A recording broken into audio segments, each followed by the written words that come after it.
Good evening, everyone. We welcome you all to Capillary Technologies India Limited earnings call to discuss the Q3 FY26 financial results. Please note that a copy of the disclosure is available on the investor section of the website as well as the stock exchange. Please also note that anything said on this call which reflects the outlook for the future or which could be construed as a forward-looking statement must be reviewed in conjunction with the risk that the company faces. Now, I shall hand over the call to Mr. Rishi Junjunwala from IFL Capital to take this forward. Over to you, Rishi. Thanks a lot, Kanav. Hello and good evening, everyone. On behalf of IFL Capital, I welcome you all for the meeting's earnings call of Capillary Technologies to give you some in-depth understanding of the company and answer all your queries regarding the results. We have with us from the management side, Mr. Anish Reddy Botu, founder, managing director, and CEO. Mr. Anand Chaube, Executive Director, CFO, and COO, and Mr. Sunil Jain, Head of Corporate Development. With that, I would hand over the call to Anish to take you guys through the presentation. Thank you, and over to you, Anish. Thanks, Rishi. Thanks everyone for joining us today for our first earnings call, and thanks for the support during the IPO and the months since then. I thought it'd be good to start today with a quick introduction on the business for some of the newer folks who are joining on call. As Capillary, we play in the loyalty and customer engagement space. We global leaders at what we do. So, what is loyalty? Loyalty is typically any kind of a long-term customer retention type mechanic. So, for example, Indigo is a customer of ours. If you've flown Indigo recently, they ask you if you've signed up for Blue Chip, and they welcome Blue Chip members on the flight before it takes off. You earn Blue Chips, and then you can redeem them for your next flight and things like that, right? So, any kind of a long-term retention mechanic where there is a earn and then there's a burn, there's all kinds of tiers and rewards and things like that.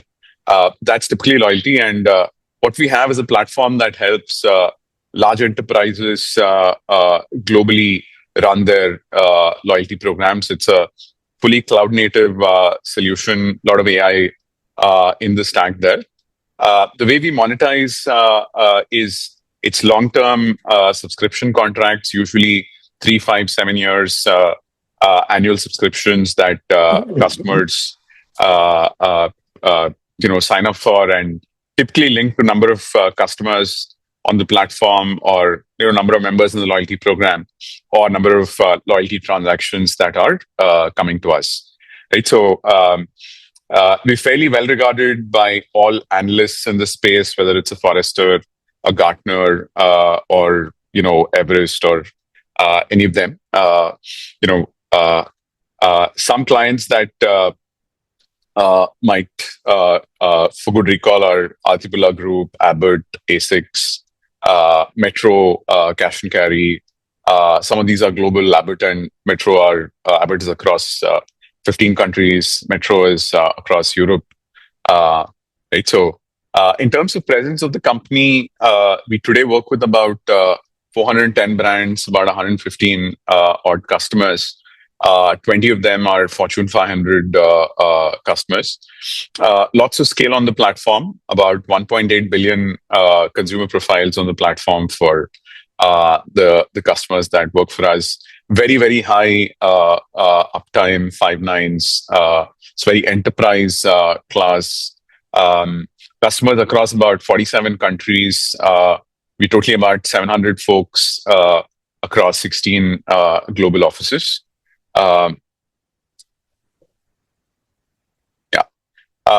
Moving ahead, I thought it'd be good to spend some time on this is the latest Forrester wave that came out in December of 2025. As you know, Forrester is the leading analyst on the marketing technology side. As you can see, as Capillary, we are positioned right at the top. We are the highest rated amongst the top 14, 15 vendors, both on the strength of our current offering as well as the strength of strategy on what we want to build and some of that. Now, again, the way Forrester does this evaluation is they typically go to their CMOs every 18 months, figure what are the criteria that CMOs are looking for on the loyalty management side.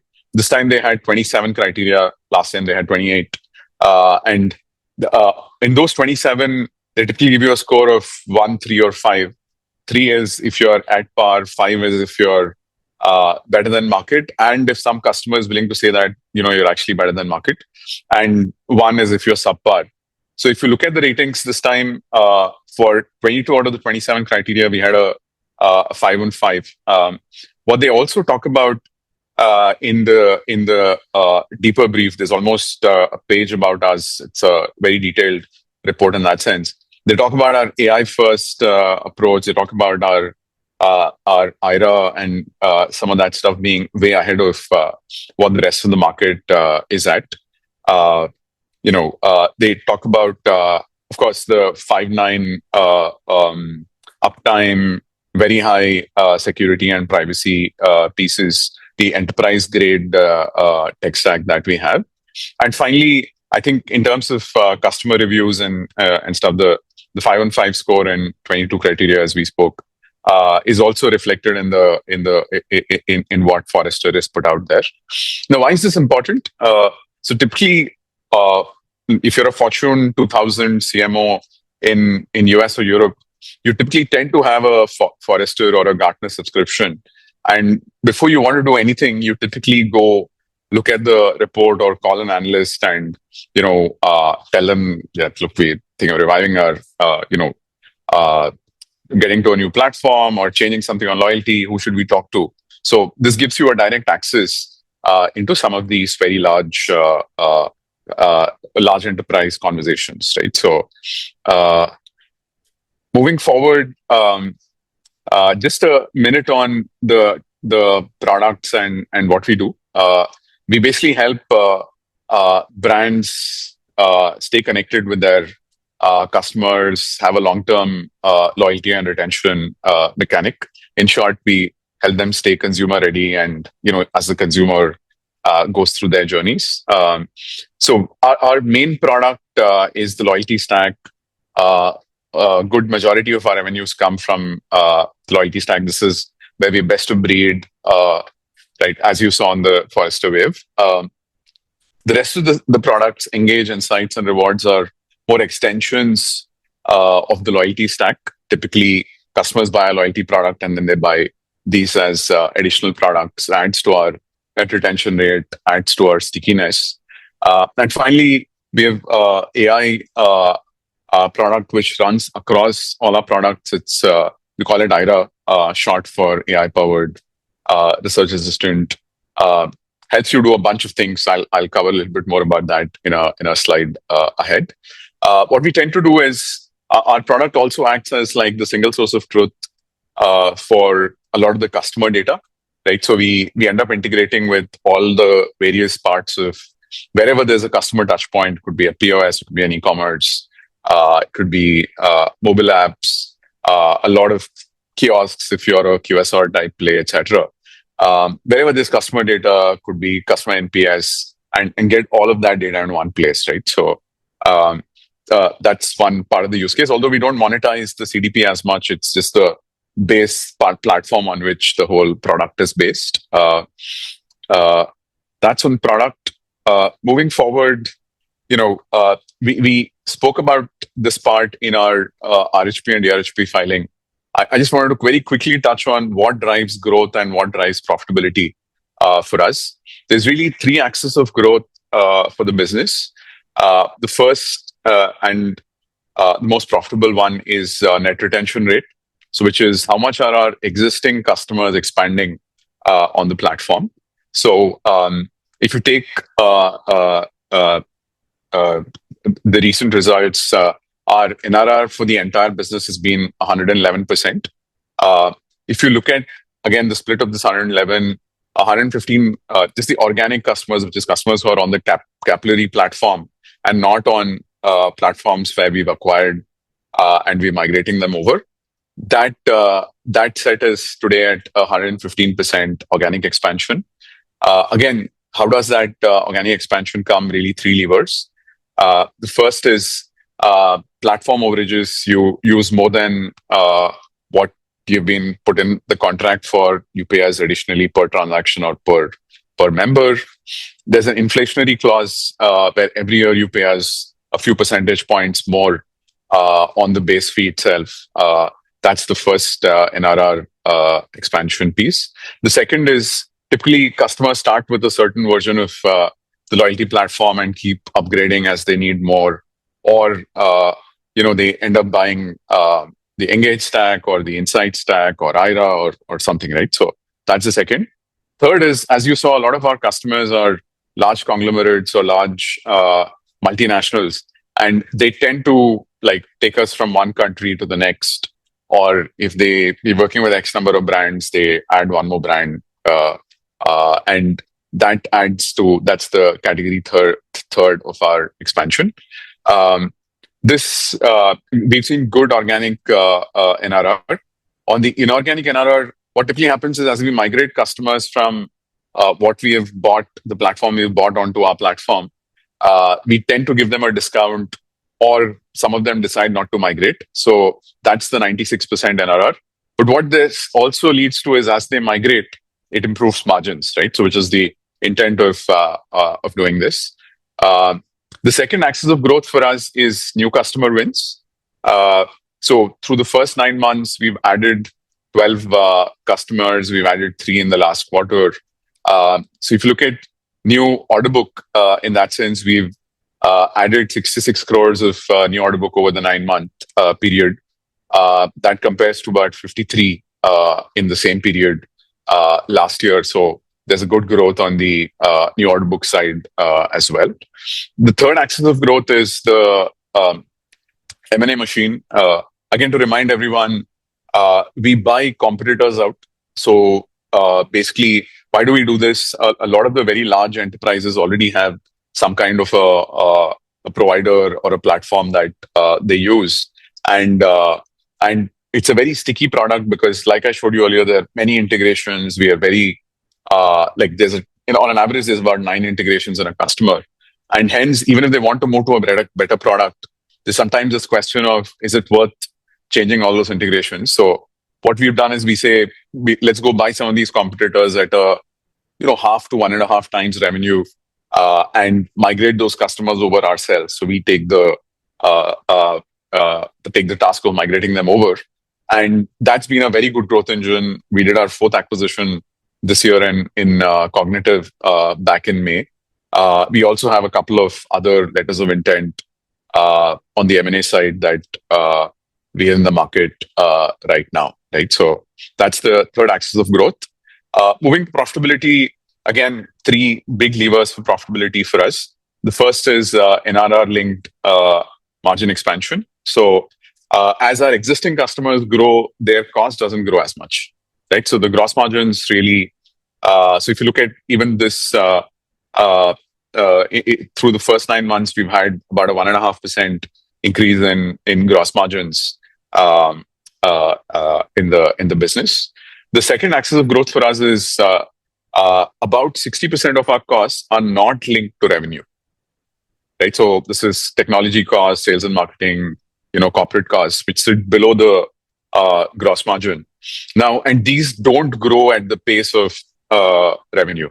Right, so for example, if you take the first 9 months, our revenues grew at 22%, but our non-COGS costs grew only at 11%.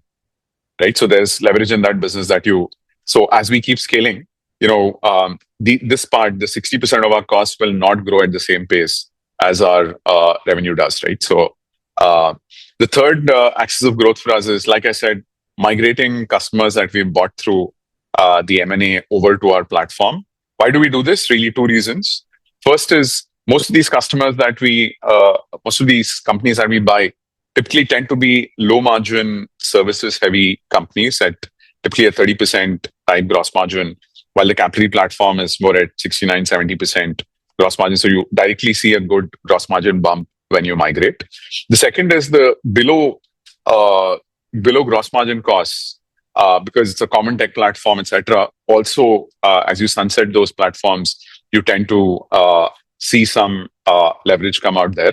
Like, for example, the last quarter we got done with the Riley, which was one of the companies that we bought in 2023, had two platforms. So one of those platforms is fully sunset now, right? So that's the typically this additional cash that gets generated from improved gross margins and not having the technology team or some of that means that it generates extra cash, which enable us to pay off this 1.5 to 1.5 times revenue that we pay for these acquisitions in a 4 to 5 year period, thereby also making them very high ROC buys in that sense. Moving forward, just spending a couple of minutes on the innovation piece. There's really 5 key layers to our product innovation piece. The first is AI. And we'll talk a little bit more about it on the next slide as well.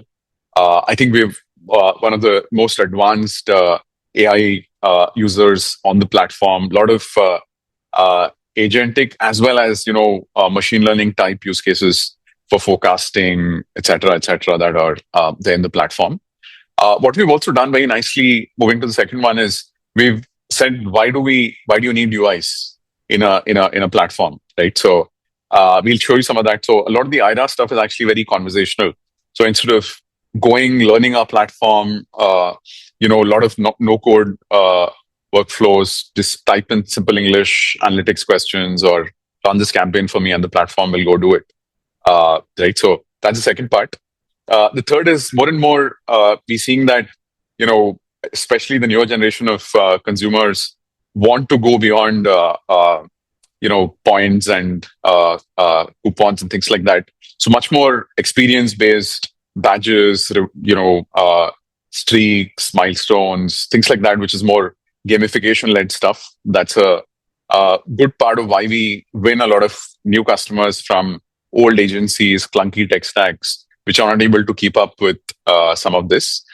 Finally, like we spoke, a lot of focus on making migrations, integrations easy, because that's the big pain point in most customers when they want to move on a platform. What we've also done is spend a lot of time on verticals, right? So it's easy for you to onboard the next airline, or easy for you to onboard the next hotel, or onboard the next healthcare player. Finally, we work with very, very large enterprises, 2 of the Fortune 10, 20 of the Fortune 500. And for them, like enterprise class governance or privacy, etc., are very core. So we spend quite a bit of effort on making sure we're as good as the best software platforms available globally on these topics, right? So with that, moving to the AI pieces. I'd strongly encourage you to get onto our website, look at some of the demos of IRA.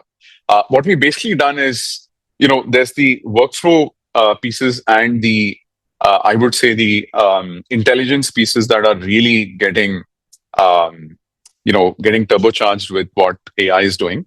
And that's what we've done here. We basically said, instead of having an analyst or where you use an analytics company and outsource all your analytics to there, the first part of it is saying you ask a question and we will tell you that this software itself will tell you the intelligence. So we're kind of going beyond the usual system of record or the transaction system that we used to be, and trying to get some of these analytics type use cases onto us. Similarly, on the the campaign, running campaigns, running promotions. As you know, Engage is not a very large part of our revenue, but this is kind of our wedge into marketing automation, saying, look, all the data is already here. You could just, in plain English, ask it to run a promotion or ask it to run a campaign. Similarly, a lot of customer support use cases where instead of, there's an API, you send us the question and it automatically replies. You don't need an agent as a human agent to sit and solve some of these, right? So that's on the AI side. With that, Anant, over to you on the numbers. Hello, everyone. Good evening. So here is a quick view of our Q3 and 9 months results. So for Q3, company did revenue of about 184 crores, which is at a 16% year-on-year growth versus Q3 FY25. The revenue for the 9 months period for FY26 is at about 543 crores, which is at about 22% year-on-year growth versus same time last year. In terms of adjusted EBITDA, Q3 we saw 30 crores of adjusted EBITDA, which is about 24% year-on-year growth, and the same number for 9 months period is 71 crores at about 53% growth. In terms of PAT, the PAT is at about 8 crores, which is about 4% of revenue. And for the 9 months period, the PAT stands at about 9 crores, which is 2%. Okay. In terms of the key revenue metrics, the way to look at our business, the very first metric to look at is net retention revenue, and for the 9 months, for the trailing 12 months period for December 25, the NRR has been 111. If you break this down into organic and inorganic business, the organic business NRR is at 115. And at this number, Capillary would be in the top 10 percentile of the global SaaS companies. It's a very healthy place to be in. For the inorganic business, as Anish was talking, we see some contraction as we migrate customers over to Capillary platform. So we saw an NRR of about 96% on the inorganic business. Another KPI to look at is annual recurring revenue.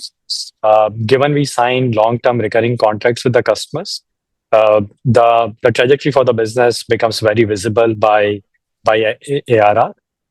So for the 9 months FY26, the ARR has grown by 21% over March 2025. Moving ahead, on the profitability metric, for the Q3 FY26, we saw adjusted EBITDA of 30 crores, which is about 16.4%. And for the same time last year, the adjusted EBITDA was 24 crores at about 15.3%. For PAT, for Q3 FY26, we saw a PAT of 8 crores, which is about 4.3%. Compared to same time last year, it is a decline from 11.44 crores. To explain this decline, this year in Q3 we had 2 one-time costs. As you would be aware, there has been a change in the direct labor codes, which has resulted in a higher one-time gratuity expense. That the impact of that we have taken in Q3. That's about 1.6 crore, and we had IPO expenses of about 2 crores. If we normalize our PAT for these two one-time expenses, the PAT for Q3 FY26 is flat to Q3 FY25. The same metric for 9 months period, the adjusted EBITDA stands at about 71 crores at about 13%, compared to 46 crore, which is at about 10.5%. And PAT stands at about 9 crore at about 1.7% for the 9 months period, compared to a negligible number for last year at about 0.3%. Yeah. This is slide which explains the bridge from adjusted EBITDA to PAT. The business for Q3 FY26 delivered adjusted EBITDA of 30 crores, while PAT is at about 7.99 or roughly 8 crores. Now the big part of this difference actually comes from depreciation and amortization, which is about 19 crores. And if you compare these numbers from same time last year, you'd see that same time last year we had tax credits, and now that India is standalone business is also profitable, we have started seeing tax expense compared to tax credits in the past. From comparison from Q3 FY25, the finance cost as well as the finance income has reduced. And ESOP cost has seen a marginal increase of about 1.5 crores. Right? This is over 88 crores of salary expenses is about 1.5%. So marginal increase over there. The depreciation and amortization has increased from about 13 crores a quarter to about 19 crores, and this is largely on back of the acquisition that we did earlier this year. We acquired a company called Cognitive in May this year, which has led to increase in the depreciation and amortization. The other factor to look at is our closing cash balance for the quarter has been 463 crores. And if you look at our 9 months operating cash flow, it just stands at about 101 crore. So the business generates a lot more cash. So a good factor to look at over here would be 9 months operating cash flow as compared to the 9 months adjusted EBITDA of about 71 crores. So that ratio stands at about 142%. Now this number is higher in certain quarters and lower in certain quarters. But Capillary as a business generates more cash, and typically 105 to 110 is what we see on a sustainable basis. A number of 142 crore is an anomaly which has happened on back of higher collections. With that, we come to the end of the presentation. Happy to open it for Q&As. Thank you, Anant. Whoever wishes to ask a question, please use the raise hand button on your Zoom. So first question is from the line of Rishi Junjunwala from IIFL Capital. Rishi, please go ahead. Yes, thanks, Kanav. First, 3 questions from my side. Firstly, Anish, what will be helpful is to, just get some color around, the noise that we are seeing or, hearing on the last 1 week on AI, right? I mean, and there is a plugin release from Anthropic. There's a lot of concern around software and SaaS firms globally and how those businesses can be disrupted. So it would be great to just, get your perspective on how do we see that in the overall scheme of things, and whether in any way or form our offerings can potentially get either impacted or augmented by some of the developments that are happening there. Right. Yeah, Rishi, I think it's been a fairly interesting week in terms of AI and all of that. I think slightly nuanced answer here. If you ask me, I think all enterprise software is not equal, right? So I would break enterprise software into really 3 big buckets. So one is like a system of record or a transaction system, right? So something like a core ERP or a core loyalty platform or a core POS, right? A billing system, things like that, where they're actually like systems of record where, I think the not much of like you can move from one system of record to the next, but you still need a system of record, right? So and then you have another enterprise software system, which is like a workflow, right? Which is you're getting customer tickets, you're answering them. So it's like a workflow type thing, which is let's call it a system of engagement or a system of workflow or system of engagement.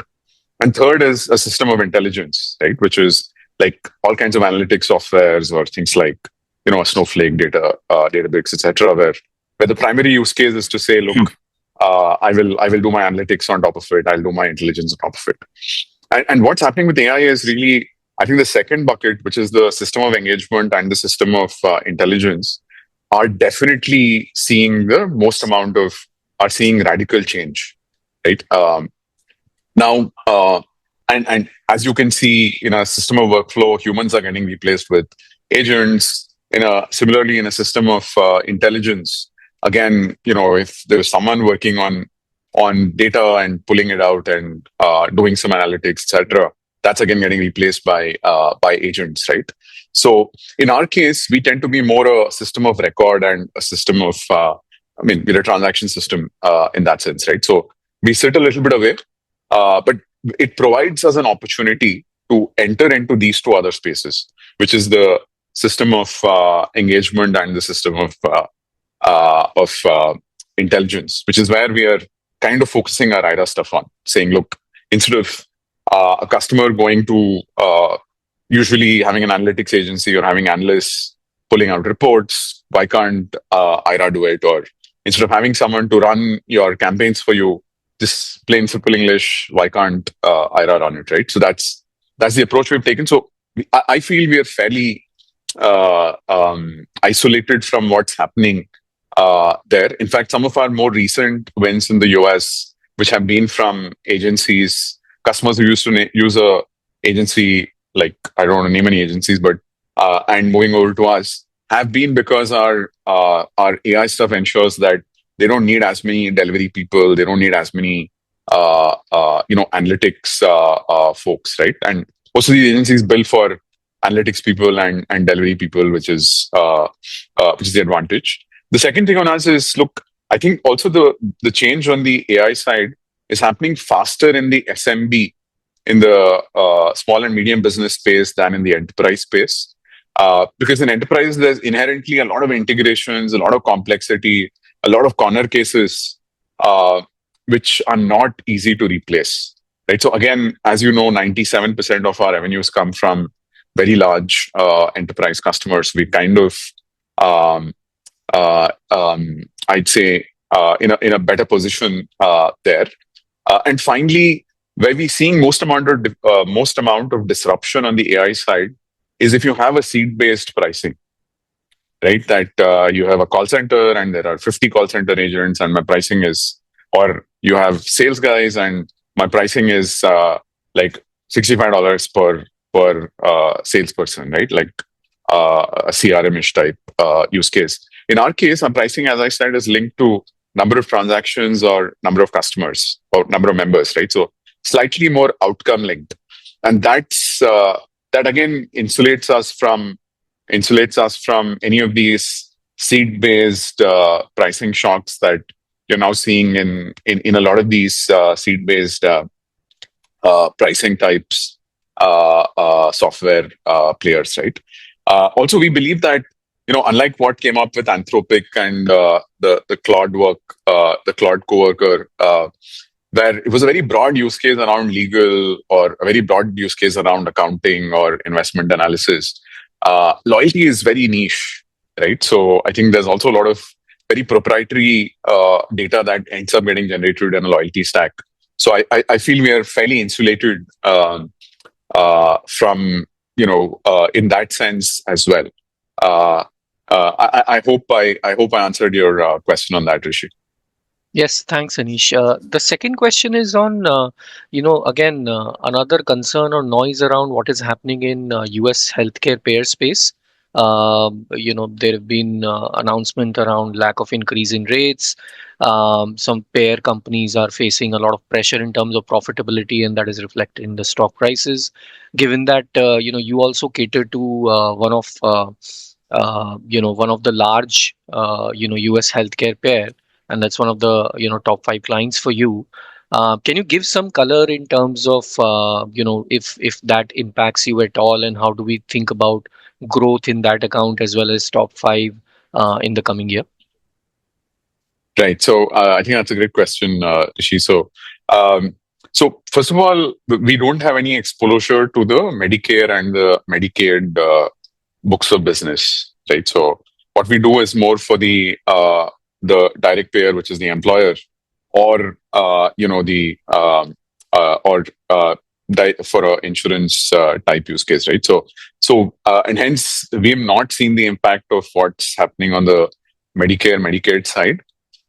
In fact, we had some major go lives. Healthcare is usually a 1/1 1st of Jan cycle, right? Most insurances switch on that day. So we've had some major go lives happen on the 1st of Jan this year, which means that our member base or our member base for the specific customers actually gone up by roughly 50%, right? So there's a good bump up on number of members and the revenue that we'll see in CY through CY26.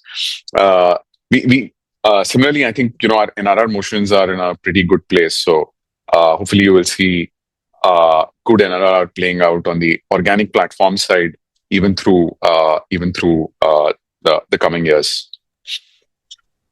Got it. Thank you. And maybe one question for Anant, right? So while we have seen EBITDA margin expansion year on year, there seems to be a sharper increase in our DNA expense, and as a result, EBIT margins have not necessarily expanded at the same pace.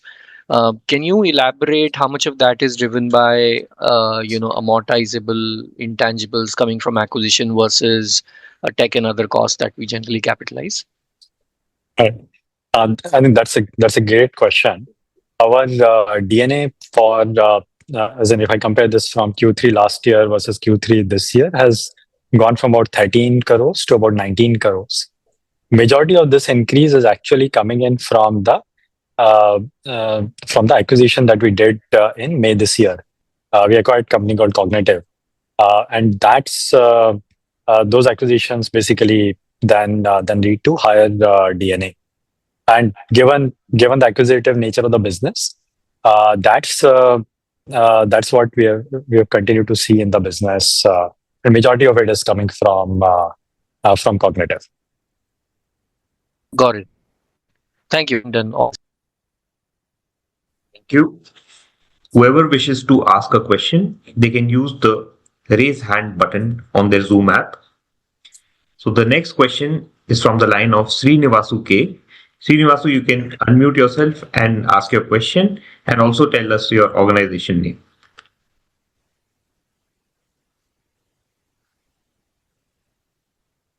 Hello, am I audible, sir? Yes, please go ahead. Thanks for the opportunity and congratulations for the great set of numbers. My first question is, you mentioned that most customers start with the loyalty stack and then gradually adapt to rewards, insights, and AI over time. So could you tell us how a typical 5-year customer journey, how it starts and how actually you're converting them into NRR, how it is changing with current AI developments?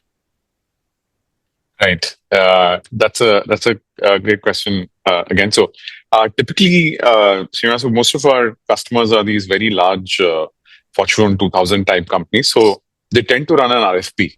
Right? So there's a full, at least a 6-month RFP process where they go to someone like a Gartner or a Forrester or to one of these loyalty consulting firms or a Deloitte or something like that, and basically go and get a list of who should they invite for the RFP. Then it's a very detailed RFP, RFI, lots of demos. There's a good negotiation that happens at the end. Sometimes there is a POC, and you then sign someone up, right? So you then decide on a vendor, right? So it's a fairly detailed evaluation process that you go through where, while the Forrester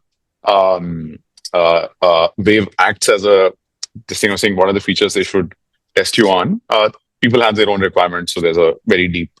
Now, typically, once you sign someone up, it takes anything between, I'd say, 3 to 6-7 months to go live, and that's actually very fast in a loyalty context. Usually, people take like 2 years with some of our competitors, and like I mentioned, our pricing is typically linked to number of users, number of members on the platform, or number of transactions that hit us.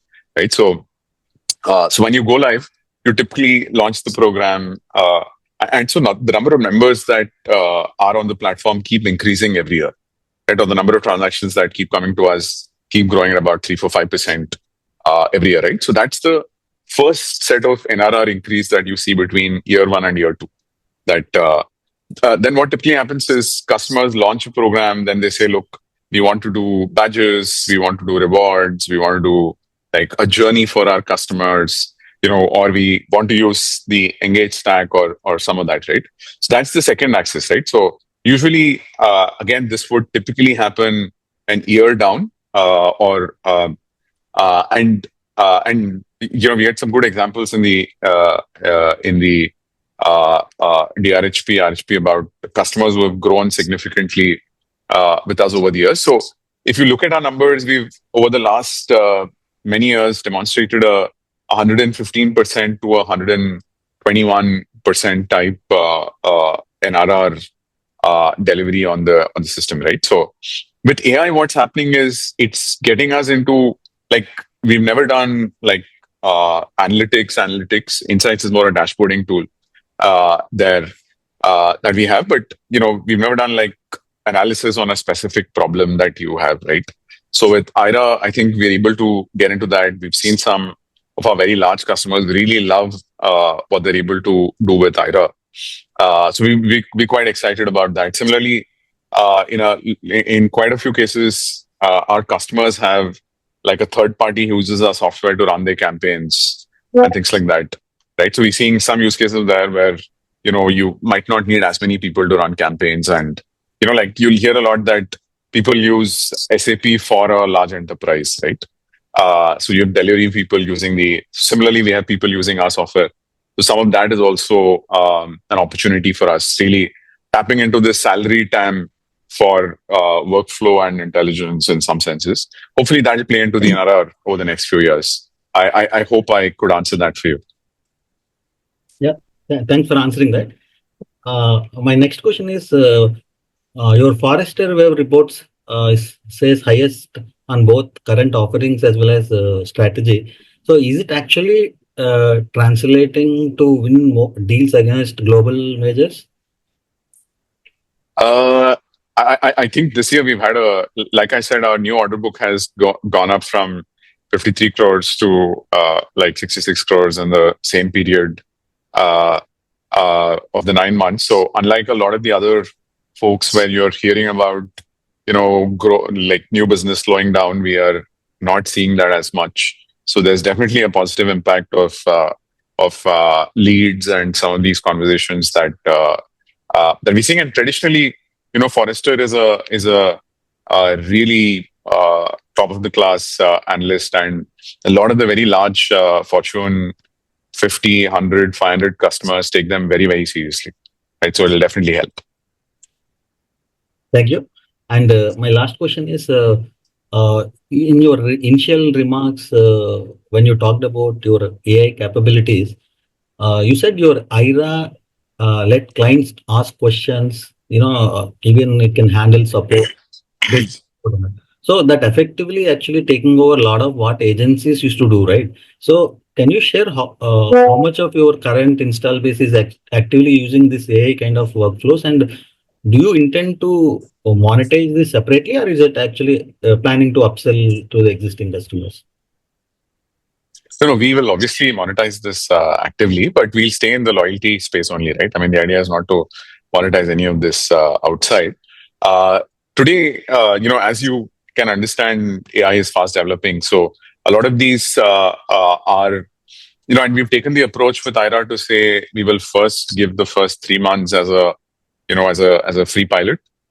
So customers start using it, start seeing the value, and at the end of 3 months, you then start charging them for it. So he's now actually in conversations with a few of our first few POCs to actually start billing them for an annual license linked to number of usage and things like that. It's still early days, I would say, but we at least have, out of our 115 customers today, we at least have 10 or 15 who are in a POC or a post POC type place with Aira now. Perfect. Should we move to the next? Yeah, thanks for answering that. Best of luck for Q4 and next couple of years. Yeah. Thank you. Thanks, Srinivas. So whoever wants to ask the next question, please raise your hands.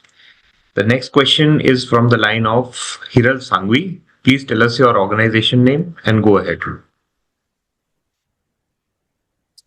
Hi, sir. Am I audible? Yeah, we can hear you, Hiro. Yeah. I am from Pioneer Invest Corp. And my question is, I would like to understand the Capillary's loyalty platform business model. So specifically, are this revenue being monetized from subscription-led or GMV-linked model? It's a subscription-led model, Hiral. So typically, customers sign up with us for 3, 5 more years sometimes, and it's an annual recurring subscription fee that you pay us. So it's typically there's a minimum amount that you'll at least pay us linked to let's say a X million transactions or X million members in the program. And as you get beyond that number, let's say it's 5 million members, which we're charging you 500,000 for, just making these numbers up. Once you get beyond that 5 million members, you again pay us additionally per member, right? So it's not a GMV model at all. We don't have any parts of the business which is a GMV like. And it reflects in our gross margins as well. Our gross margins are around the 69-70% now. So it is a high gross margin software business in that sense. All right. Thank you so much. All the best. Thank you. Thanks, Hiral. To ask any question, please press on the raise hand symbol on your app. The next question is from Nikhil Chaudhary. Please tell us your organization name and go ahead.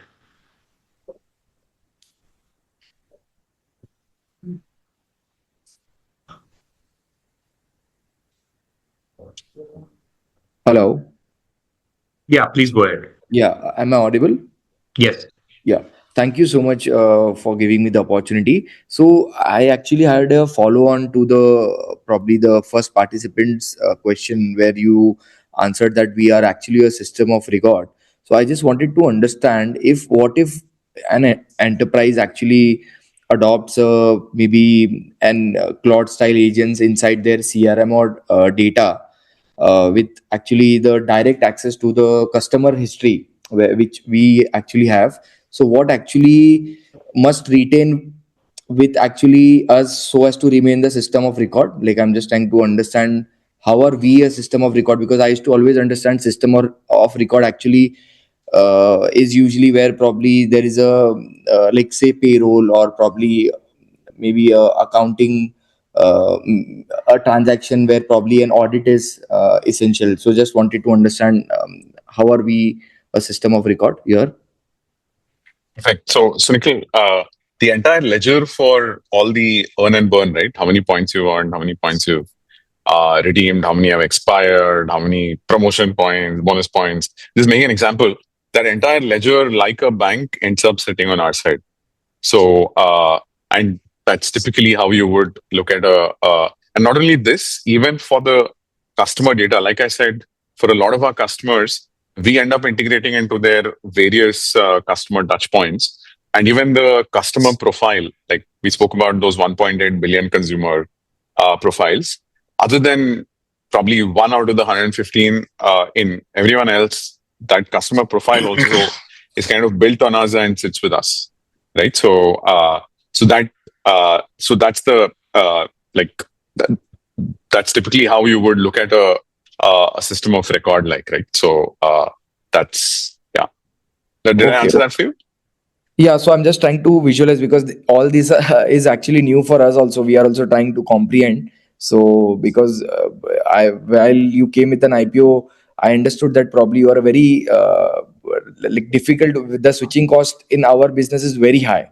So I'm just trying to connect with probably the current scheme of things. How will it impact us? And that is why actually I had also the similar question. So yeah, probably. So basically, you mean to say that we have an explicit ownership of the loyalty points ledger, or probably maybe the qualification logic or something like that. Like if I So actually, the logic is defined on our platform. We calculate how many points, rewards, cashback, whatever you're getting. The redemption also sits on our platform. The expiry also sits on our platform. So all of that, the calculation and the actual storing of all that data. In fact, a lot of our customers audit the system every X years, right? So it's again, like you said, there is a full audit angle to it. There is all of that. Like think of it like any bank ledger, right? got it. So yeah, and it's like actual currency, right? So there's like a lot of our programs have like 1,000 crores of currency sitting in our platform, right? So and so it's like currency. So it's almost looked at like a active bank ledger in that sense. So Got it. Got it. Now this makes it more clear. Thank you so much, and wish you all the best. thanks, Nikhil. Thanks. Whoever wishes to ask the question, please raise your hands. So the next question is from the line of Rohan Nagpal. Please tell us your organization name and go ahead. Hi, thanks for taking my question. The first question I want to ask was, since 60% of your cost is fixed, not linked to revenue, how should one think about the scaling of that cost over time? Like maybe near term and medium term? Like how do you see that moving? Anand, do you want to take that? I think it's yeah. So Rohan, as you pointed out, about 60% of the cost is non-COGS, which is largely towards tech and product and sales and marketing. Now this is the cost which increases more near inflation rate, and if we decide to do any new product development. Now this is where we see a lot of economies of scale. As the business grows, this cost is growing at a much lower rate, and as we do acquisitions, this cost doesn't get impacted at all. And this is where the economies of scale has been coming. And if you see over the last few years, the EBITDAs have moved from, say, in FY23 from about -4% to about 12% in FY25, and has continued to improve thereafter. Did I answer your question? Fair enough, but I mean, how do you see that moving from here on? Are there any significant investments in product or infra that you have planned, or do you expect these to sort of move in line with inflation? Is there anything that one should be sort of particularly one should keep in mind as they model cost growth over the near to medium term? So as Anish spoke about, some of the product investments that we've been doing on AI stuff, that has been delivering good results, and that's been helping improve productivity as well as improve productivity within Capillary as well as for our customers. And it is also helping us improve our win rates versus competition, given a lot of our competition is more agency driven. Right, so that's an investment that we would continue to make. The other is investment that we've been doing towards the product for migration of customers, migration from a legacy platform onto Capillary platform. So making that a lot more smooth and painless for our customers, and that's something that we have tried with some of our earlier acquisitions and have been continuing to invest on. So those investments would continue. At this point in time, we don't have new products planned, but as and when we plan new products, we would keep the folks updated. Yeah, I think from go on. No, sorry, go on. Yeah, I think from like you said, I think inflation plus a few more points for team growth. I think that should be a good way to think of this. Okay, understood. And team growth should be like how do you think about that? I'm just trying to understand where we are in the product and business cycle, so to speak. Are we in like investment phase? Are we like kind of sweating assets that are already in place? Just trying to get a sense of that. So let me. So if you look at our last few years, our technology and corp and technology costs used to be about 28% of revenue. It came down to about 18% for last year, and it's on a similar trend now. There's definitely a lot more leverage left. I definitely don't want to guide to any number on what, but you will see some of these improve. Right? You will, like Anand said, you will see further improvement on like the below COGS items contribution to like as a percent of revenue will keep going down. Okay, fair enough. And then my second question was around IRA. So how do you see IRA in terms of its potential to monetize? Within each user, like have you thought about monetization, or is it too early in the life of the product to go there? Actually, in my head, like again, we put this as part of the RHP and all that stuff as well. Our biggest competitors are agencies, right? So if you look at the rest of the names on the Forrester Wave, I think most of them are agencies, right? Of course, Salesforce is not, but if you look at the majority of the names there, and a large part of IRA for us is really saying, if you needed 30 people in an agency to run a loyalty program, you will need 5 on Capillary, right? So the first large part of IRA for me is even more than just monetizing and just the NRR part, it's just improving win rates, right? It's just it's a massive differentiator. No agency will do it because it just hits them harder than, for us, we anyway don't monetize that, right? So I mean, we don't have heads doing a lot of this stuff, right?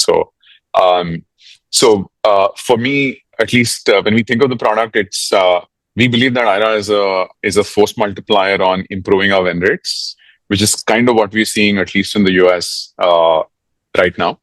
Now, that's the first big use case of IRA. The second is, of course, look, I think some of these areas are slightly newer for us. The whole system of intelligence, replacing that with... So we've started experimenting with pricing. Like I said, it's still early days. Hopefully, in a couple of quarters, we'll know what's the right way to price this. Price IRA, the analytics use case or the delivery use case of campaigns, things like that. Okay.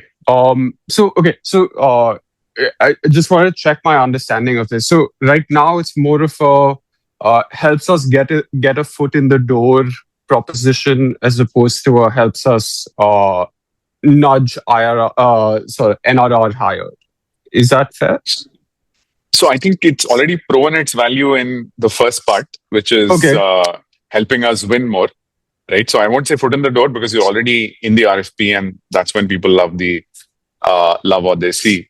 I think the second one, like I said, we've had a bunch of POCs. We are in early negotiations on converting some of them. So that's the part where there is promise, but it's not. I mean, we will need a quarter or two to actually get to telling you how much of an NRR can come from this. Okay, and when you think about the last thing from my end, when you think about this, what would success for you look like in terms of getting a sort of NRR bump from IRA? Do you have anything like that in mind, or again, too early? I would say probably a good question to answer in a couple of quarters. Yeah,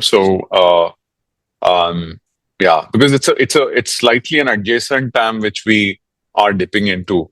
So even our view has been which is why, like I told you, we've said first give it free for 3 months, right? Let's see usage, let's see what kind of stuff is happening, right? So and we're seeing a lot of usage, which means people are finding value, but a little early, right? So yeah. Fair. Okay, that's it from my end. Thank you so much. Thanks, Rohan. Anybody who wishes to ask a question can raise their hands. So we have a question from Sumukh. Sumukh, you can go ahead, please.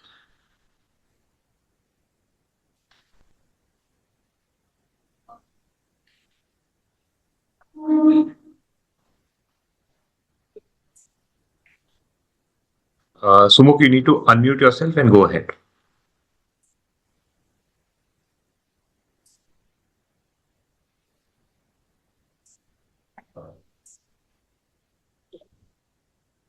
Oh, hey, sorry.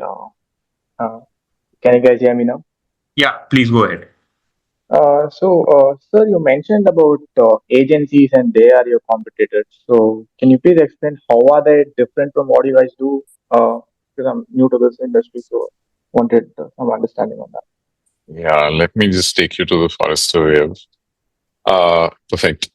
So if you look at the top three here, there's us, then there's a company called Kobe, there's a company called Epsilon. I encourage you to once just look at the Kobe and the Epsilon side. So these are typically like marketing agencies. Like, they do creative, they do ads, they do all that kind of stuff. And they also tend to have a tech platform. But the primary model tends to be that we will charge you for, X number of people to run this program for you, right? While ours is more you buying a software, and you use it yourselves, right? That kind of a structure so typically we've now migrated customers from some of these agencies over to us, and they tend to be very, very, like, each program is run by 30 people, right? So very, very people heavy, while you can do a lot of that stuff with software, right? So that's the piece that I was saying. That, and if you look at the US, majority of the loyalty space is owned by agencies. So moving to software and some of that is relatively newer as a concept in the US. Okay. Did I answer that question? Yes, sir. That does it. And also, sir, so let's say there is an organization, FMCG organization. So if they have to start thinking about running a loyalty program now, and then they come to you. So what are the problem points that you're going to solve for them? Is it like you're going to nudge the customers to come in and using your analytics or the points or whatever to increase the transaction value for this FMCG company, or you are just a guy who maintains the ledger and takes care of the transaction at the back end? So all the, like, basically, if I look at the FMCG website, right, I can see how many points or how many reward points I have, but your software sits at the back end and it only does the ledger part of it, or is there any analytics and performance, basically nudging the customer to increase his transaction or that kind of stuff? Right. So let's take the example of Abbott, who is one of our customers, who's also on or any FMCG for that matter. Typically, for a lot of these FMCG companies, it's not just the program, the front end interface, right? Which is, it could be the mobile app or it could be the website, are also extensions that come from the Capillary platform, right? So,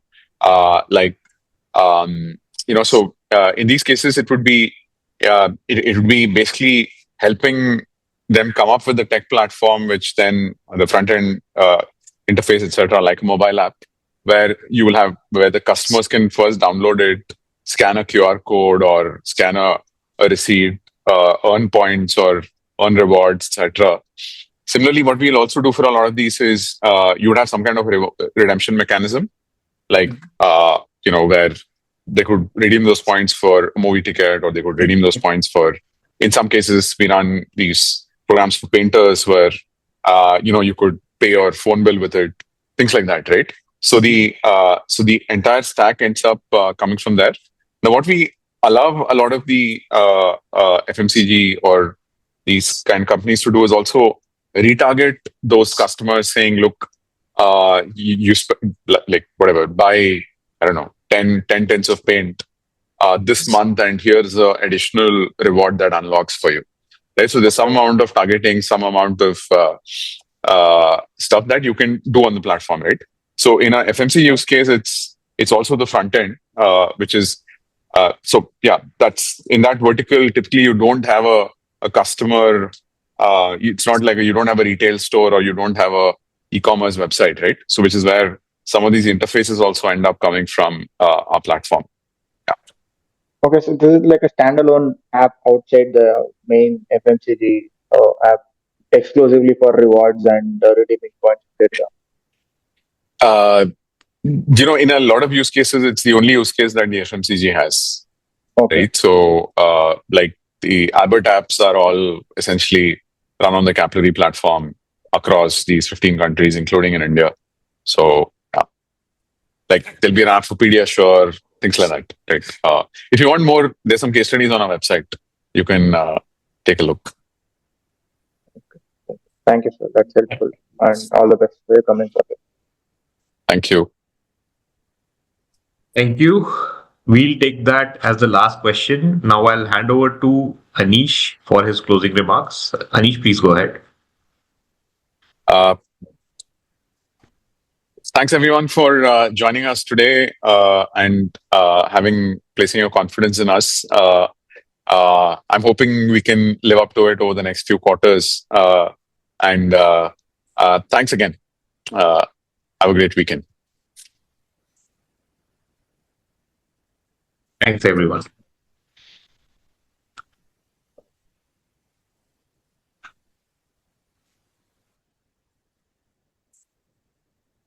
Thanks, Kanav.